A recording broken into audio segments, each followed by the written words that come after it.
मुझे लगता है कि आप में से कई लोगों को आरएनए का कॉन्सेप्ट क्लियर नहीं है, क्योंकि स्कूल में बहुत ही कम ऐसे टीचर हैं जो आपको आपका कॉन्सेप्ट क्लियर करवा सकें। स्कूल एक व्यवसाय की तरह है, ना कि आपको एजुकेट करने के लिए। लेकिन कोई बात नहीं, आज आपको हम आरएनए के बारे में एक साधारण सा ओवरव्यू तो दे ही देंगे, जिससे आपको इसको समझने में कभी दिक्कत नहीं होगी। देखिए, आरएनए का निर्माण डीएनए के ट्रांसक्रिप्शन के प्रोसेस के थ्रू होता है। ये ट्रांसक्रिप्शन प्रोसेस होता क्या है, पहले हमें ये जानना पड़ेगा। देखिए, हमारे सेल के न्यूक्लियस के अंदर डीएनए पाया जाता है, डीऑक्सीराइबोज न्यूक्लिक एसिड। इस डीएनए में डीऑक्सीराइबोज नाम का शुगर होता है, इसलिए इसे डीएनए कहते हैं। आरएनए का फुल फॉर्म होता है राइबोज न्यूक्लिक एसिड, इसमें राइबोज नाम का शुगर होता है। देखिए, जब हम अपने न्यूक्लियस के अंदर जाएंगे तो हमें अपना डीएनए मिलेगा। ये बात मैंने आपको कई बार बताया है। देखिए, होता यह है कि जब हमारे डीएनए पर मौजूद कुछ स्पेसिफिक जीन एक्टिव हो जाते हैं, तो इन्हीं एक्टिव जीन के ऊपर आरएनए पॉलीमरेज नाम का एक एंजाइम आकर अटैच हो जाता है और डीएनए के ऊपर ये एंजाइम मूव करने लगते हैं। जैसे ही ये आरएनए पॉलीमरेज डीएनए के ऊपर आया, ये डीएनए को अनवाइंड करके डीएनए के फ्री बेसिस को रीड करते हुए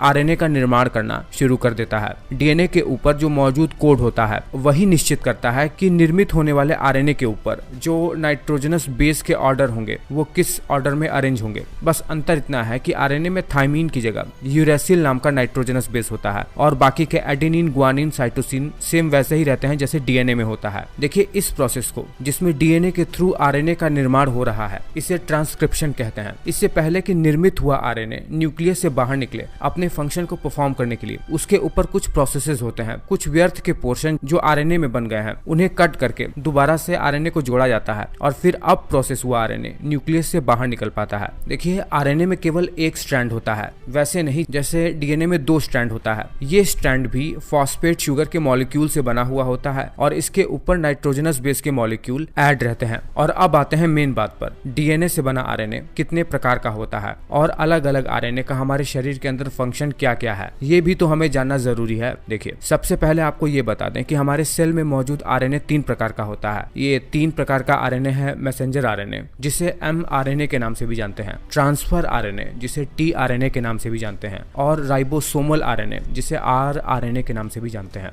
देखिए, मैसेंजर आरएनए ये न्यूक्लियस के अंदर ही मौजूद डीएनए के एक स्पेशल सीक्वेंस से बनता है, जो कि डीएनए पर एक स्पेशल जीन है। डीएनए से ट्रांसक्रिप्शन प्रोसेस के बाद इसका प्रोसेसिंग होता है और प्रोसेसिंग के बाद ये एमआरएनए न्यूक्लियस से बाहर निकलता है। ठीक उसी तरह न्यूक्लियस में ही मौजूद डीएनए में मौजूद एक स्पेशल किस्म का जीन सीक्वेंसिंग होता है, जो कि ट्रांसक्रिप्शन प्रोसेस से ट्रांसफर आरएनए का निर्माण करता है, टीआरएनए। और ये टीआरएनए अन्य आरएनए से स्ट्रक्चर में बहुत अलग होता है। इनमें प्रोसेस के बाद इनका स्ट्रक्चर पूरी तरीके से बदल जाता है और ये भी साइटोप्लाज्म में आकर फंक्शन करते हैं। उसी तरह सेल के न्यूक्लियस के अंदर एक विशेष प्रकार की संरचना होती है जिसे न्यूक्लियोलस कहते हैं। इसमें भी डीएनए जो कि क्रोमेटिन के रूप में न्यूक्लियस के अंदर रहता है, इस न्यूक्लियस के अंदर ही बहुत ही डेंस क्रोमेटिन का एक नेटवर्क बना लेता है जिसे न्यूक्लियोलस कहा जाता है। इसमें पाए जाने वाला डीएनए बहुत ही स्पेशल किस्म का होता है जिसे राइबोसोमल डीएनए कहते हैं। ये राइबोसोमल डीएनए एक स्पेशल किस्म के जीन सीक्वेंसेस से बना हुआ होता है, जो कि ट्रांसक्रिप्शन प्रोसेस के थ्रू राइबोसोमल आरएनए का निर्माण करता है। यही राइबोसोमल आरएनए प्रोटीन के साथ मिलकर राइबोसोम का निर्माण करते हैं,